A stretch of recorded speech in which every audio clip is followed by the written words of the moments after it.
Hello friends, it's Andrea from Sapling Birth. I am doing a live video because both of my boys are napping right now. This is like a very rare occurrence, and I have been wanting to do this video for a little while. I had posted something on my stories, I think like a week ago, about how my older son, who is 2, was having a quiet time on his blanket and how much I love it. And I got a few people asking how I taught him to do that. This is not my regular content. So if you're like just only interested in pregnancy and birth related things from me, that's totally fine. You can totally skip this video. But if you've got kiddos or you're going to have a child and the idea of them having an independent, quiet time every single day sounds appealing to you, then I will share with you what I did. Obviously, I need to have a disclaimer that this is a very personalized type of child training situation, so a lot depends on, I think, our kids' temperaments and the environment inside the home and what your home's setup, like just logistically, is, and also just how you like to do things as a family. But I'll tell you how I did with my son, and I'll also tell you kind of like what kind of kid he is, so that maybe will give you a little context about how you might want to do things a little differently, or maybe you would want to do it the same way. But I got this idea, and I had never even thought of it, but it's just the most genius idea. I did not make this up. I got this idea from the gal on Now We Are a Family podcast. I was actually watching a video of hers, and she had a Q&A with her mom. She's got a couple with her mom. I can't honestly remember which one it was. It was from a few years ago. It just like popped up on my feed, and it was a Q&A. Her mom has a lot of kids. I don't remember the exact number. More than 8, I think. I take a lot of parenting advice from people who have a lot of kids because they really know what they're talking about. And she was talking about how she had trained all of her kids. I'm just going to say it's like 10 kids. She had trained all 10 of her kids to have blanket time, and they would sit on their blanket and entertain themselves independently, quietly for an hour every single afternoon. That sounds like the dream because it doesn't require screen time, and you get to have your own rest time or whatever you like to do, like do a few catch-up chores. I do my sapling birth work sometimes while Peter's on his blanket time, is what we call it. So it was a genius idea. So I just followed kind of what she did. And here's what we did. Peter was around a year old. I don't think he was quite walking yet, but he was definitely mobile, so I knew we would need to be committed to teaching him he needed to stay on the blanket. So I started one day, just kind of a consistent time every day, which for me is like around 3 or 4 o'clock. And the first few weeks, I put him on a really specific particular blanket, and I'd make it like a really exciting game. So I would be like, hey, it's blanket time. Let's go pick the things that you get to have for blanket time. And he would get so excited. So we would go pick the things that he got to play with or look at. And so this is still what I do. I would pick 2 toy type items, and they would be quiet type toy items, like nothing that you could throw or kick, and nothing that was noisy, like battery operated. It was all just really simple toy or activity. And then we would pick out 2 books. That's all. I don't know. I find that the fewer options a kid has, the more focused they can be. So that's why I limited it to 2 toys or activities and 2 books only. Sometimes I'll throw in like snack, and he gets his water bottle, his little sippy cup. So we would have a really exciting time choosing what things to take to blanket time. And then the first couple weeks, I just asked him to stay on the blanket for maybe 5 or 10 minutes. And I used a phrase so that he could associate. And what I would say was, here's all your fun things. Stay on your blanket until I come get you.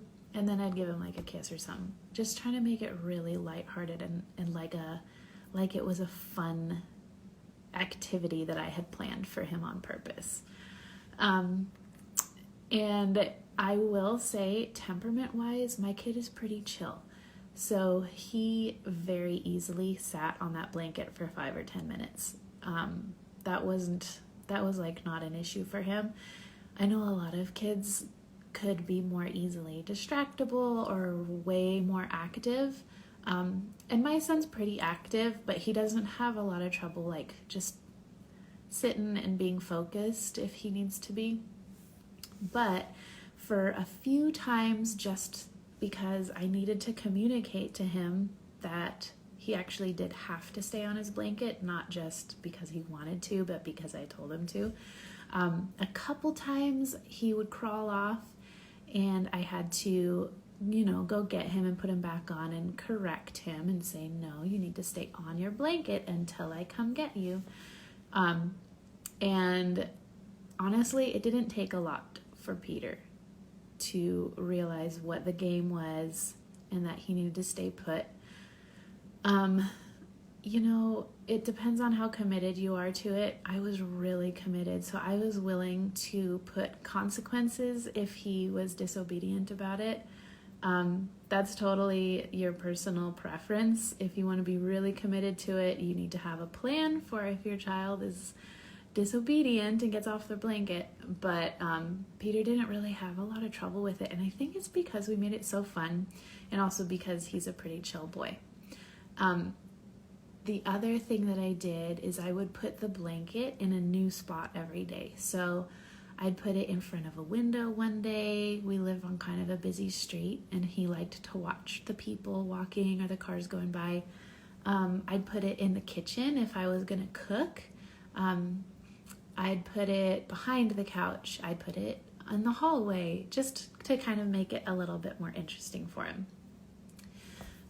Then we slowly worked our way up, and probably within 2 months, we were up to 30 minutes, which I was totally happy with for like a 1-year-old. I think that's pretty good. I didn't really keep pushing it. And when that time was up, I made sure to go get him and not try to like push him really far. I tried to go get him when he was really happy. So I didn't let him get off the blanket if he was whining or complaining about it, or if he was like yelling for me. I waited until he was like in a good mental state and he was being content, and then I'd go get him as kind of like a positive reward for that.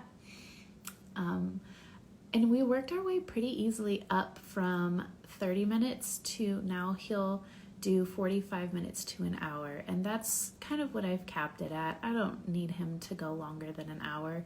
Usually I don't even need him to go longer than 45 minutes.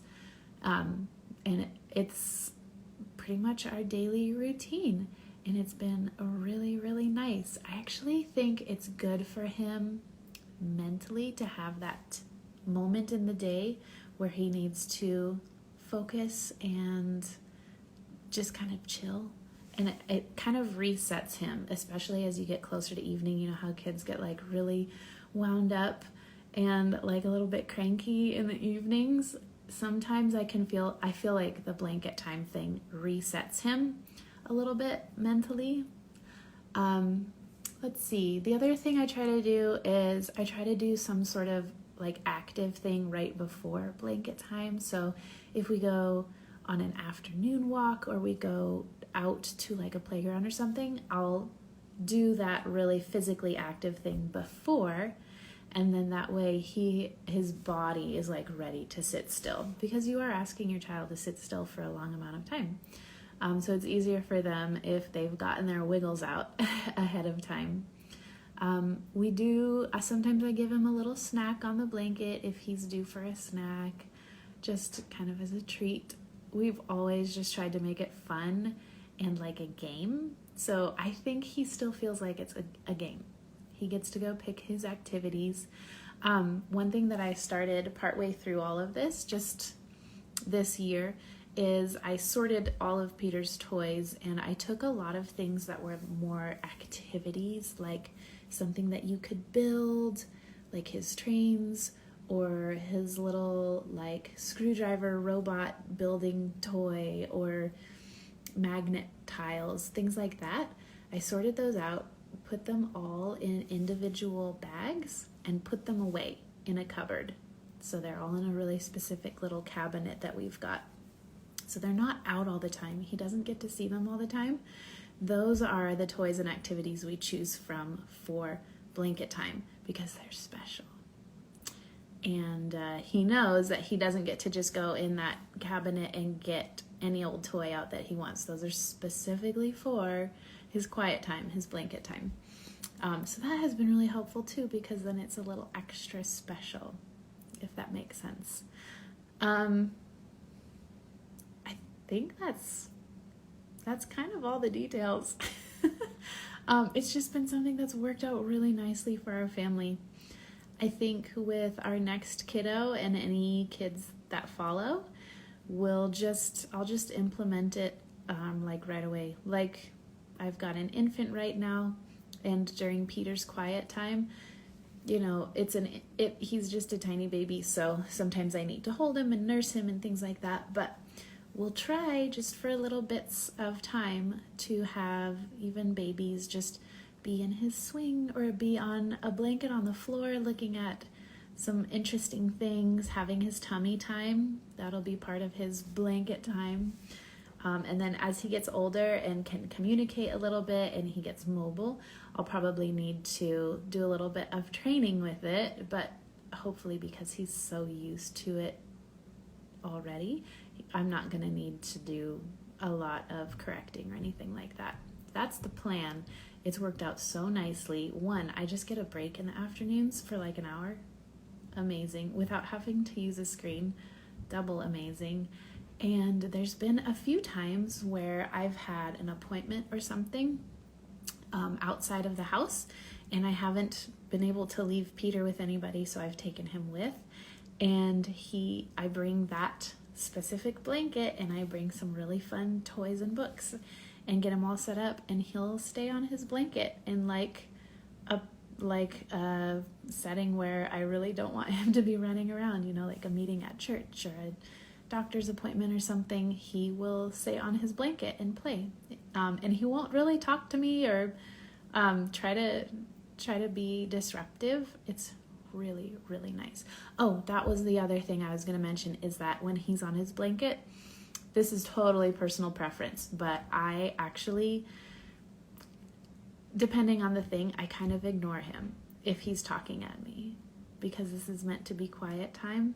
He gets so much love and attention from me all day long, and I want a break. I think it's good for him to have a little break. So sometimes he'll start yelling like, "Mom, Mom, Mom," because he wants some attention. And sometimes I'll say something or give him a little kiss or something, but a lot of the time I actually ignore him. So take that as you will for your personal journey with all of this. Maybe that's not for you, but it works out kind of nicely for me. And he doesn't really try to be disruptive or disturb anybody while he's having his blanket time. So quiet time, I take the word quiet kind of seriously. So just the whole house is quiet. I don't really talk. Obviously if something needs to get communicated, I'll communicate it. But yeah, there's how I do blanket time with my toddler and how I got started with it. Like I said, I think after the first kid, if I'm consistent with all of the other kiddos, like from the very beginning, there's probably not going to need to be a huge learning curve for it like there was with my first. But that's how I got started with my first. And so far we love it, and I highly recommend, if you're able to put a little time in and you're really committed to it, I think anybody could get their kid to sit on a blanket for just a little bit every day and have a little bit of a quiet time. So I hope that was helpful. Thanks for listening if you listened. I know this is kind of a funny thing for my channel because I don't, or my account, because I don't do like parenting and child training stuff on here, but I had a couple of special requests and I said that I would try to do a video. So here's the video. Okay, we'll talk to you guys later.